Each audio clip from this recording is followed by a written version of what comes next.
नमस्कार दोस्तों, मैं एडवोकेट कपिल भाकर एक बार फिर से आप लोगों का स्वागत करता हूं।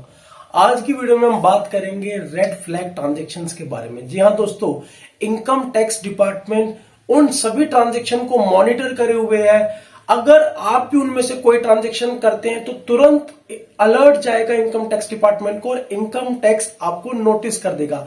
तो आज की वीडियो में मेरा यही बताने का मतलब है, यही बताना चाहता हूं कि कौन कौन सी आपकी रेड फ्लैग ट्रांजैक्शंस है कि जिनको आप अगर करते हो तो आपको भी नोटिस इनकम टैक्स डिपार्टमेंट से आ सकता है और आपके खिलाफ कार्रवाई की जा सकती है। नंबर 1 ट्रांजैक्शन, अगर आप अपने सेविंग अकाउंट में कैश डिपॉजिट करते हो 10 लाख से ज्यादा एक साल के अंदर, अगर आप कैश डिपॉजिट करते हो 10 लाख या विड्रॉल करते हो 10 लाख रुपए, तो उस केस में इनकम टैक्स डिपार्टमेंट का जो नोटिस डिपार्टमेंट है वो आपको नोटिस करेगा और आपके खिलाफ कार्रवाई की जा सकती है। आपको सोर्स बताना होगा।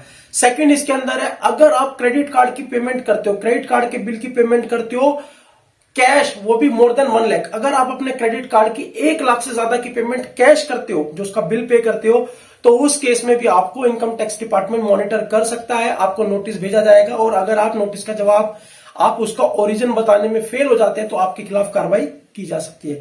नेक्स्ट मैं बताता हूं कि जो प्रॉपर्टी सेल परचेज का काम करते हैं, अगर आपकी सेल परचेज की ट्रांजेक्शन 30 लाख से ज्यादा है, अगर आपकी कैश ट्रांजेक्शन है मोर देन 30 लाख, अगर आपने बेचा है या खरीदा है, तो उस केस में भी इनकम टैक्स डिपार्टमेंट जो है वो आपको नोटिस करेगा। आपको सोर्स बताना पड़ेगा, नहीं तो ईडी जो है आपको पीएमएलए के थ्रू इनकम टैक्स नोटिस करेगा। ईडी आपको पीएमएलए के थ्रू आपके खिलाफ एफआईआर रजिस्टर करेगी और आपके खिलाफ केस चलाया जा सकता है।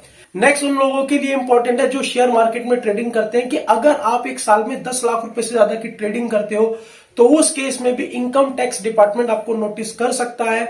आपको सोर्स ऑफ इनकम बताना पड़ेगा। अगर आपकी कैश ट्रांजेक्शन अगर बैंक के थ्रू किया है तो उसमें तो कोई प्रॉब्लम है नहीं, क्योंकि उसमें तो एसटीटी आपका कट जाता है। लास्ट में बताना चाहूंगा कि जो लोग एफडी कराते हैं बैंक में, अगर आप अपनी सेविंग, आपका भी किसी ना किसी बैंक में अकाउंट होगा, अगर आप अपने बैंक में या किसी और बैंक में कोई एफडी कराते हो, कैश में एफडी कराते हो 10 लाख रुपए से ज्यादा की, तो उस केस में भी जो है आपको इनकम टैक्स डिपार्टमेंट आपको नोटिस कर सकता है, आपसे उसका सोर्स पूछ सकता है। तो कुछ ट्रांजैक्शंस मैंने आपको बताई, तो ये बड़ी ही मेजर ट्रांजैक्शन है जिसके तहत आपको रेड फ्लैग नोटिस आ सकता है। अगर आप जवाब देने में सक्षम नहीं रहे, अगर आप जवाब, आपके पास रिलायबल आंसर नहीं हुआ कि पैसा कहां से आया, तो उस केस में इनकम टैक्स आपके खिलाफ एफआईआर कर सकता है, पेनल्टी लगा सकता है, पीएमएलए के तहत आपके खिलाफ एफआईआर हो सकती है और ईडी आपको अरेस्ट कर सकती है। उम्मीद करता हूं आपको समझ आया होगा रेड फ्लैग ट्रांजैक्शंस क्या होती हैं। अगर आपको समझ आया तो वीडियो को लाइक कर दो, शेयर कर दो, मेरे चैनल को सब्सक्राइब कर दो ज्यादा से ज्यादा। इस तरीके की इंफॉर्मेटिव वीडियो बनाता रहूंगा, आपके सामने आता रहूंगा। जय हिंद।